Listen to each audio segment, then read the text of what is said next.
Welcome back to the Poor Valley Princess Kitchen. It is Easter. I've spent the morning getting some things ready for our Easter dinner tomorrow. I've got the deviled eggs done. It's time to move on to the best part, a sweet treat. Now, many of my family have become intolerant to many different types of food. And so I am going to try to do this gluten-free cheesecake for tomorrow. My dad has recently become a gluten-free eater, and many of my cousins and nephews are now gluten-free as well. So I think that this will be a nice option for something for them to eat. And I think it will be tasty as well. So I found at the store the other day, I found these gluten-free crackers. They're called Honey Graham Honey Kiss cookies. They remind me very much of a graham cracker. So I have blended these up to use as my crust base. So to that, I'm going to add a 1/4 cup of melted butter and a 1/4 cup of sugar. And this is going to be my crust for my cheesecake. And I think this will be quite yummy. And it's really making a nice looking crust. So let me grab the pan. I have this springform pan that I've had forever. This is my cheesecake pan. I'm gonna press the cookie crumble mix into the bottom of my springform pan. And that's gonna make our crust for the cheesecake, okay? And this is what it looks like. I'm just going to set this aside, and it's time to get started on the filling. All right, so I've got my KitchenAid mixer here. I don't know how I did anything before I got this baby. I love this thing. So I've got 2 blocks of Philadelphia cream cheese already softening in the bowl. So I'm just going to start those up.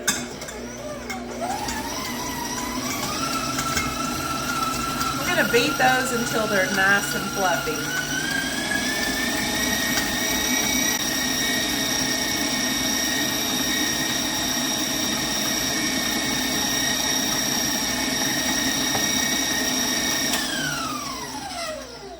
Okay, the cream cheese has whipped up into a nice consistency. Let me show you that. See how fluffy that is? I'm just going to drizzle in now my Eagle brand sweetened condensed milk, and we're going to get that blended together.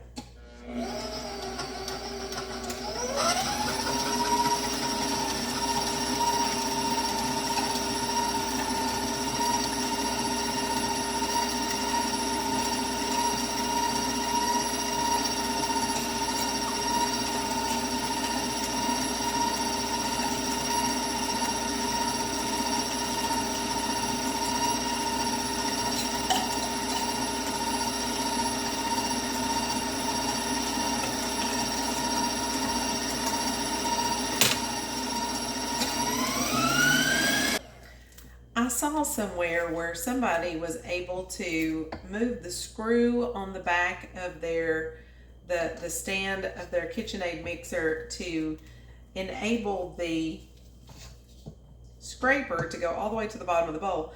I have not tried that yet, but I'm going to try it because my scraper does not actually go all the way to the bottom of the bowl, and I do have to come in and kind of knock that off the bottom so that it mixes up. So if you have any secrets on how to do that, tell me, please.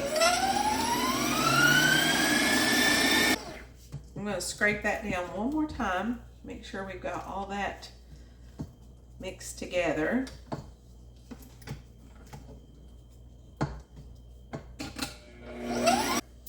And now I have a cup of sugar. So I'm going to just pour this sugar in.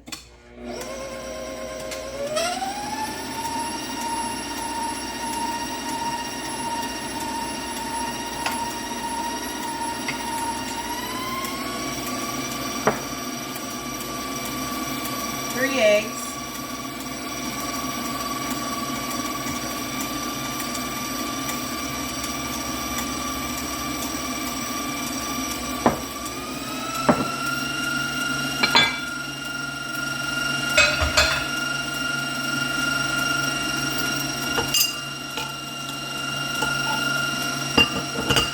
1/4 teaspoon of salt.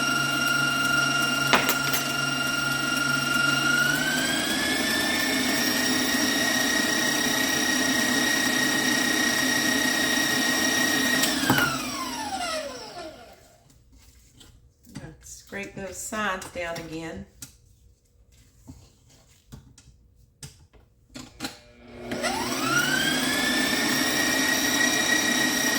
We're going to let that beat so it's well blended.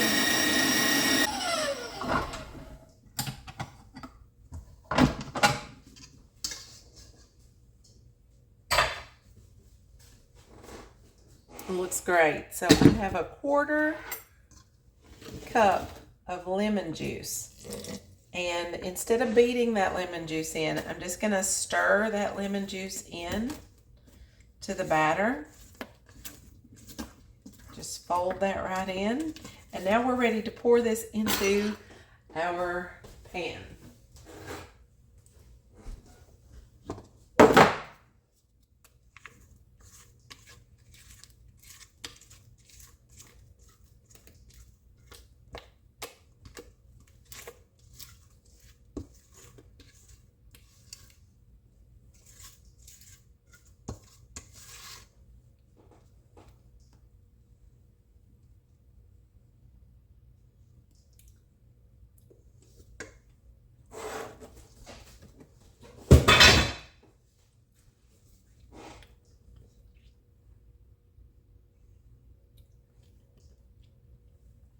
The cheesecake is ready to go into the oven. Now there's a couple of secrets to making a great cheesecake. And the first secret is I'm going to let this sit for a couple of minutes before I put it in.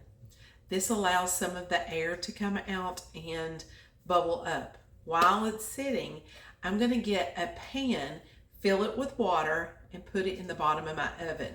That humidity in your oven is going to help the cheesecake not to crack. And here's an important factor. Do not open the oven while the cheesecake is baking. I have it set to 300 degrees. Once I get my water in there and that humidity is in there and I get my cheesecake in and I shut that door, I will not open it for 50 minutes. I'm going to try to keep the house nice and still, keep that oven humid, and fingers crossed this cheesecake will not crack. If it does crack, it's not the end of the world. We'll cover it up with something. So here we go. I'm going to put some water in the oven first.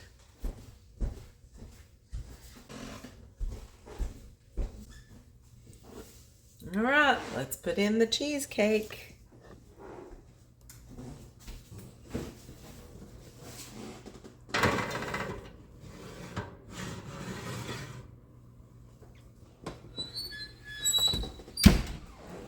.300 degrees, and I'm gonna let that bake for 50 minutes. I'm not gonna open this. I'm not gonna check on it. I'm just gonna forget about it for 50 minutes. In fact, Alexa, set timer for 50 minutes and remind me to get out the cheesecake. Okay, I'll remind you in 50 minutes. So we'll see in 50 minutes how this went. We'll see. Hopefully no cracks. Well, good news so far. The cheesecake has not cracked yet. I'll let you get a little look at it here. I'm going to let it cool in the oven until it sets up a little bit, and hopefully I can get this one out without it cracking. So thanks for joining me today to make this delicious cheesecake. It's going to be great at our Easter dinner tomorrow, I know. And I hope you try it. I'll post the recipe below in the comments. Hey, maybe you have some ideas on some other gluten-free desserts that I could make for my family. If you do, I would love to hear about it. Or maybe you have a better cheesecake recipe that I could use as well. I'm always looking for great new recipes. This one, I love. It's a great recipe. Give it a try. Happy Easter. See you soon.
so much for joining me today. I love cheesecake. My son Ryan loves cheesecake. And I hope that this gluten-free option goes over well with my family tomorrow. I hope they can enjoy it. Happy Easter, everybody. You know what? From my house to yours, I hope that you know that there is a risen Savior and that He lives. And thanks for joining me today. I'll see you next time here on The Poor Valley Princess.